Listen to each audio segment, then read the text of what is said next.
YCP నుంచే కదా సర్పంచ్ మీరు? ఒకవేళ అన్న రాకుంటే వేరే ప్రభుత్వం వస్తే అప్పుడు మీ పరిస్థితి? ప్రతిపక్షం ఆయనకి ఏం కొత్త కాదు. అంటే జగనన్న వస్తేనే అమ్మఒడి వస్తుందా? అవును, జగనన్న వచ్చాడు కాబట్టి అమ్మఒడి వచ్చింది. జగనన్న వస్తేనే రైతులకి ఈరోజు ప్రతి పేదవాడు కూడా ఈ కార్పొరేట్ హాస్పిటల్ నాది అనేసి నేరుగా వెళ్ళిపోవడం, చేయించుకోవడం, ఇంటికి వచ్చిన తర్వాత మళ్ళీ వాళ్ళ ఆరోగ్యం బాగుపడేదాకా ప్రతి నెల 10,000 రూపాయలు. జగనన్న అంటున్నారు కదా, ఇప్పుడు మీరు 5 సంవత్సరాలలో మీకు ఏం అభివృద్ధి కనిపించింది రాష్ట్రంలో? మామూలుగా హాస్పిటల్ తీసుకొచ్చాడు, ప్రతి 2,000 కుటుంబాలకు ఒక హాస్పిటల్, ఇవన్నీ అభివృద్ధి చేశాడు. ఇటు ఇంకోటి చూసుకుంటే స్కూల్, ప్రహరీ వాళ్ళు, ఆడబిడ్డలకి మగబిడ్డలకి వేరువేరుగా టాయిలెట్. జగనన్న వచ్చిన తర్వాత అభివృద్ధి ఏం ఆగలేదు. చూసుకుంటే ఈరోజు సచివాలయాలు కట్టాడు, ఆర్బీకేలు వచ్చాయి. హాయ్ హలో నమస్తే, వెల్కమ్ టు సోషల్ పోస్ట్. నేను మీ యాంకర్ పప్పు. ఈరోజు మనతోని స్పెషల్ గెస్ట్ ఉన్నారని, ఆ గెస్ట్ ఎవరో కాదు, కేబీపల్లి విలేజ్ సర్పంచ్ మందాటి లక్ష్మీనారాయణ గారు మనతోని ఉన్నారు. రీసెంట్లీ ఒక వీడియో చాలా వైరల్ అయిందండి. ఆ వీడియో చాలా అంటే ఒక్కొక్క వర్షన్ ఒక్కొక్కలాగా చెప్పారు. ఏదైనా కూడా 100కి 100 జగన్ రావాలనే చెప్తున్నారు. జగన్ రావాలి, జగనన్న రావాలనే అంటున్నారు. అసలు ఈ జగనన్న ఎందుకు రావాలి, జగనన్న గారు ఏపీకి ఏం సంక్షేమ పథకాలు ఇచ్చారు, అంటే ఏం అభివృద్ధి చేశారు, తన మాటలు తెలుసుకోవడానికి ప్రయత్నిద్దాం. అండ్ ఇప్పుడు మనతోని లక్ష్మీనారాయణ గారు ఉన్నారు. నమస్తే సార్. నమస్తే. ఎలా ఉన్నారు? బాగున్నాం. సర్పంచ్ గారు వైసీపీ నుంచే కదా సర్పంచ్? ఓకే. ఎన్ని ఇయర్స్ అయిందండి? 3 ఇయర్స్ అవుతుంది. Okay, super. ఎలా ఉంది మళ్ళీ? బాగుందా? అంటే అప్పుడు మనం ప్రశ్నించేటప్పుడు ఈజీగా ప్రశ్నిస్తాం, కానీ పదవి వచ్చినప్పుడు మనం దాన్ని సీట్ దొరికినప్పుడు చాలా కష్టంగా ఉంటుంది. చాలా కష్టం, కానీ మాకు ఈజీని, చాలా ఈజీ మాకు. ఎలా ఈజీ అయితే? ఎందుకంటే జగనన్న ప్రజలకు చేసే మేలు పట్ల మాకు చాలా సునాయాసంగా గడిచిపోయినాయి 3 ఇయర్స్. కానీ ఈ 2 ఇయర్స్ కూడా ఇంకొద్దిగా బాధ్యతలు ఉన్నాయి. అవన్నీ కూడా అన్న వచ్చాడంటే అవి తీర్చుతాడు ఖచ్చితంగా. ఒకవేళ అన్న రాకుంటే వేరే ప్రభుత్వం వస్తే అప్పుడు మీ పరిస్థితి? అంటే మేము అనుకునేది 200% అన్నే వస్తాడు. ఓకే. అన్న రాకపోతే అనేదానికి మా దగ్గర క్వశ్చన్ లేదు. ఓకే. అయినప్పటికీ అన్న వచ్చినా రాకపోయినా ప్రతిపక్షంలో కూడా అన్నను చూశారు 5 సంవత్సరాలు. ఎక్కడేగో అని ప్రభుత్వాన్ని పరుగులు పెట్టించాడు. జగనన్న వస్తాడు అనేది మాకు 200% నమ్మకం. ఒకవేళ మీ క్వశ్చన్లో ఓకే రీజనే, ఒకవేళ అట్లా కానీ ఎడలా అనేదానికి జగనన్న ఆల్రెడీ ప్రతిపక్షం ఆయనకేం కొత్త కాదు. అంత మునుపు 14 నుంచి 19 దాకా ప్రతిపక్షంలో కూడా ప్రభుత్వాన్ని పరుగులు పట్టించాడు. చంద్రబాబు నాయుడు ఎక్కడ నిద్రపోని అసలు ఆయనకు ఊపిరాడకుండా చేసేసాడు. కాబట్టి అది ఆ క్వశ్చన్ లేదు అసలు మాకు. అయినా కానీ భయం లేదు, మా పనులు మేము చేస్తాం. ఓకే సరే, క్వశ్చన్ లేదు. మీరు మొన్న వీడియో చేశారు, మీ అంత ఊరు వాళ్ళు ఉన్నారు, అంత అభ్యర్థులు ఉన్నారు. సరే, ఏ పార్టీ వాళ్ళు పక్కన పెట్టేస్తే గ్రామస్తులు, మీ ఊరు గ్రామస్తులు అందరితో నిలబడేసి మీరు కొన్ని అన్నారు. ఏంటిది, మాకు అమ్మఒడి రావాలంటే జగనన్న రావాలని అన్నారు. అంటే జగనన్న వస్తేనే అమ్మఒడి వస్తుందా? అవును, జగనన్న వచ్చాడు కాబట్టి అమ్మఒడి వచ్చింది. ఈరోజు బిడ్డలందరూ ఇంగ్లీష్ మీడియంలో చదువుకుంటున్నారు. బిడ్డలకు మంచి ఆహారాన్ని అందిస్తున్నాడు. ఏ స్కూల్లో పోయినా సరే ఒక కార్పొరేట్ స్కూల్కి తలదన్నేలాగా ఉన్నాయి గవర్నమెంట్ స్కూళ్ళు. ఇంత మునుపు ఏ నాయకుడు ఆలోచనలో కూడా లేదు కదా. ఓకే. ఒక పని చేయాలంటే ఫస్ట్ నాయకుడికి ఆలోచన రావాలి, లేదంటే ఎవరన్నా అడగాలి. అడిగే వాళ్ళు ఎట్లా లేరు, తెలియదు, ఇలా చేయొచ్చు అని కూడా తెలియదు. కానీ ఆయన ఆలోచించి పేద పిల్లలు ఇలా చదువుకోవచ్చు, ఇంగ్లీష్ మీడియం చదవాలి, వాళ్ళందరినీ స్కూళ్ళు పంపించాలంటే వాళ్ళ అమ్మ నాయనకి అమ్మఒడి కొంచెం వేయాలి అని ఆలోచించాడంటే ఇంకా అంతకన్నా గొప్పగా ఇంకెవరి వల్ల కాదనేది అయితే నేను ఖచ్చితంగా నమ్ముతాను. ఓకే. అంటే ఇంతకు మునుపు ఉన్న వాళ్ళు రైతులను ఎవరు పట్టించుకోలేదండి. జగనన్న వచ్చిన తర్వాతనే రైతు భరోసా అనేది వచ్చిందా మీకు? అంటే జగనన్న వస్తేనే రైతులకి సంక్షేమంగా రైతులకి అందుబాటులో అనేది ఏర్పడింది రాజశేఖర రెడ్డి వచ్చిన తర్వాత. దాన్ని కొనసాగిస్తూ ఇంకొద్దిగా ముందుకెళ్ళి ఇంకా మంచి చేస్తున్నది జగనన్న వచ్చిన తర్వాత. అంతేగాని అంత మునుపు ఎప్పుడు రైతుల కష్టాలంటే ఆత్మహత్యలే. ఎప్పుడు పంటలు ఉండేవి కాదు, పంట పండిన గిట్టుబాటు ధర ఉండేది కాదు. సరే, ఆ నుంచి ఏదైనా కష్టపడి పండించుకొని బయట వచ్చినా సరే ఎక్కడ కష్టాలే. మనందరికి ప్రకృతి కూడా జగనన్న మీదనే మీరు చెప్పేస్తున్నారు. మనందరికి వర్షాలు రావాలంటే కూడా జగనన్న రావాలంటున్నారు. ప్రకృతి గురించి కూడా జగనన్ననే డిసైడ్ చేస్తారు వర్షాలు పడాలన్నా లేదా అని? అది జగనన్న డిసైడ్ చేసేది కాదు, ప్రకృతి డిసైడ్ చేసుకుంటుంది. ఒక రాజు అంటే రాజు అనేవాడు ప్రజల పట్ల ప్రేమానురాగాలు ఉండినవాడు ఉన్నప్పుడే వర్షాలు ప్రకృతి సహకరిస్తుంది అనేది మా నమ్మకం. జరుగుతున్నది కూడా అంతే. అంత మునుపు రాజశేఖర రెడ్డి 5 సంవత్సరాలు ఉంటే పరిపూర్ణంగా ఎక్కడ పట్టినా వర్షాలు, బ్రహ్మాండమైన పంటలు, అసలు ఆనందంగా పల్లెలన్నీ పచ్చగా ఉండేటివి. తర్వాత మళ్ళీ మధ్యలో ఒక 10 years కష్టాలు వచ్చినాయి. ఆ కష్టాల తర్వాత మళ్ళీ జగనన్న వచ్చిన తర్వాత ఈరోజు 2,000 రూపాయలు బియ్యం వడ్లు బస్తా ఎప్పుడు అమ్మిందండి? 2,000. ఒక్కొక్క రైతు 50 బస్తాలు పండిస్తున్నాడు. ఎక్కడ చూసినా వాటర్, ఎప్పుడూ వాటరు మాకు వద్దురా బాబు, వాటర్ని తెంపేసుకుంటున్నాం అనే పరిస్థితి ఈరోజు ఏర్పడిందంటే జగనన్నకి ఆ ప్రకృతి చేసిన సహాయం, జగనన్న మాకు చేసిన సహాయం అంతే. మన అందరికీ పంటలు మంచిగా పండాలంటే జగనన్న రావాలని అన్నారు. పంటలకు కూడా జగనన్న గారే. అవును. ఎందుకంటే ఈరోజు విత్తనాల నుంచి ఎరువుల దగ్గర నుంచి ప్రతిదీ కూడా సబ్సిడీలో. యూరియా డిమాండ్ అంటే ఎన్ని లోడ్లు కావాలో పంపిస్తాడు, ఫాస్ఫేట్ కావాలంటే పంపిస్తాడు, నీకు పురుగు మందులు కాడి నుంచి. ఇంకోటి మాట్లాడాలంటే ఈ విత్తనాలు సబ్సిడీ ఫ్రీ ముందుగానే ఊళ్ళోకి వస్తాయి. ఎంత మునుపు ఒక 10 కిలోమీటర్లు 20 కిలోమీటర్లు మండలం పోయేది, ఇప్పుడు అయింది కాదు. డైరెక్ట్గా ప్రతి ఊళ్ళో సచివాలయంలో పరిధిలోనే ఆర్బీకే ఉంటుంది. అక్కడికి వెళ్ళామంటే ప్రతిదీ దొరుకుతుంది. ఎవరైనా పోలేకపోతే వాలంటీర్లు తెచ్చి ఇచ్చేస్తారు ఇంట్లో. అంత గొప్పగా అసలు చేయూత రావాలంటే జగనన్న రావాలి. దీనికి ఏమంటారు మీరు? అంటే చేయూత అంటే ఇప్పుడు ఆడవాళ్ళకి పాపం ఉంటాయి వాళ్ళ సమస్యలు, వాళ్ళందరికీ కూడా ఒక ధైర్యం, ఇంట్లో ఇబ్బంది లేకుండా నిద్రలేస్తే మనం పనికి పోవాలి, లేదంటే మనకు సంపాదన లేదు అనేది లేకుండా డైరెక్ట్గా వాళ్ళ అకౌంట్లోకి చేయూత వేసి ఆడవాళ్ళకి ఎంతో సహాయం చేశాడు.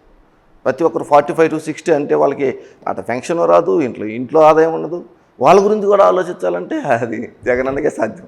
ఓకే, పెన్షన్ రావాలంటే కూడా జగనన్న రావాలని అన్నారు మీరు. పెన్షన్ అనేది ఇంత మునుపు వస్తుంది, 60 రూపాయలు వస్తుంది. రాజశేఖర రెడ్డి గారు వచ్చినప్పుడు 200 వస్తుంది. తర్వాత చంద్రబాబు నాయుడు 1000 రూపాయలు చేశాడు.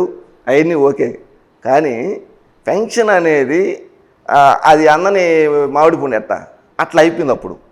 ఇప్పుడు ఏంటంటే చెట్టుకి కాసిన మామిడి పండు కాదు, నేరుగా ఇంట్లోకి వచ్చి కోసి పెట్టేట్లో అట్లా ఉంది.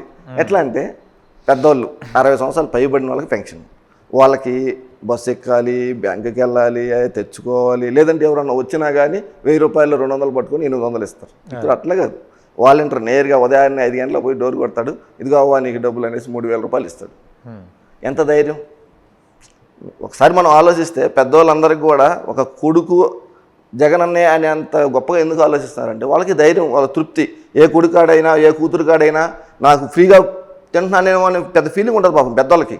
ఆ ఫీలింగ్ ఇప్పుడు లేదు. నేను 3,000 వస్తుంది, నాకు ఖర్చు పెట్టుకుని అయినా హ్యాపీగా, నాకు కూడా సంపాదన ఉంది అని అంత ధైర్యంగా హ్యాపీగా ఉన్నారంటే అది జగనన్నే.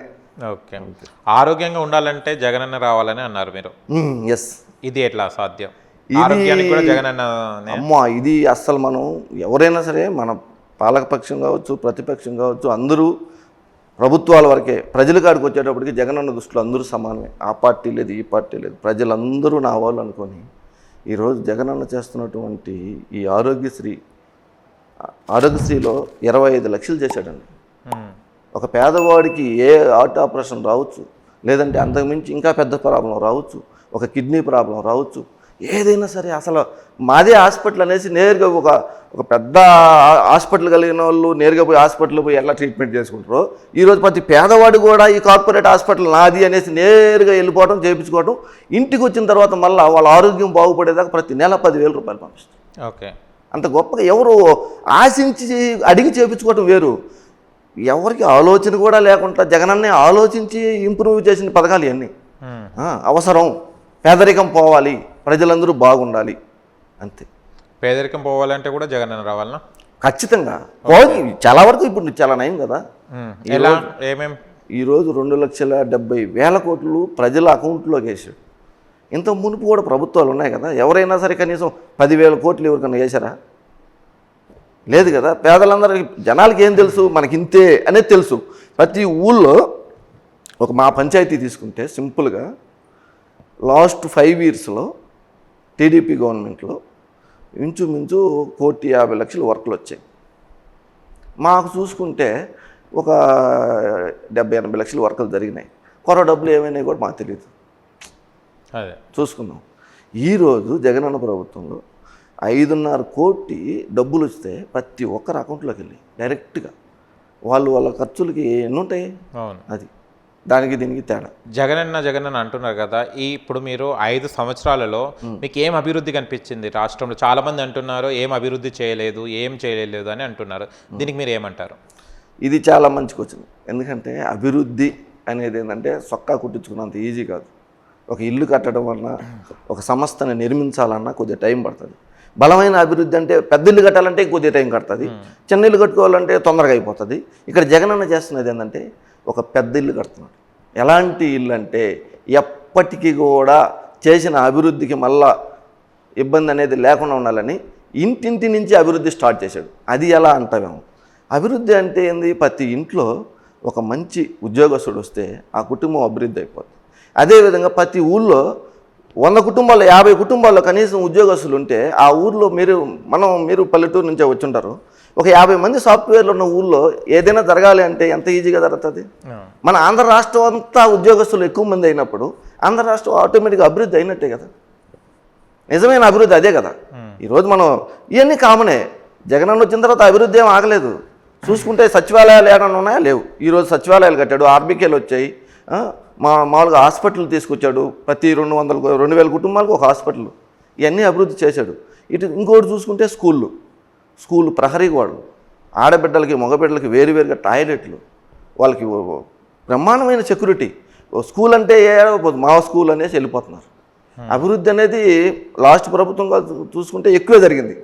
కాకపోతే ఏంటంటే జనాలకి ఇదిగో ఈ రోడ్లు కొన్ని ప్రాబ్లమ్స్ ఉంటాయి. జగనన్న చెప్పినట్టు జగనన్న ప్రభుత్వంలో వర్షాలు కూడా ఎక్కువే. రోడ్లు వేసినా కానీ వర్షాలు ఎక్కువైనప్పుడు గుంటలు పడుతూనే ఉంటాయి. ఒక రోడ్డు వేసిన తర్వాత వాన లేకపోతే ప్రశాంతంగా ఆ రోడ్డు ఎక్కడికి పోదు. కాబట్టి అంతకుముందు ప్రభుత్వంలో కొద్దిగా రోడ్లు ప్రశాంతంగా ఉండేటివి. ఇప్పుడు రోడ్లకి కూడా కొద్దిగా ఇబ్బందులు వర్షాల వల్ల, అంతే తప్ప ఏం లేదు. ఓకే, నాడు నేడు గురించి ఏమంటారు, ఎలా ఉంది?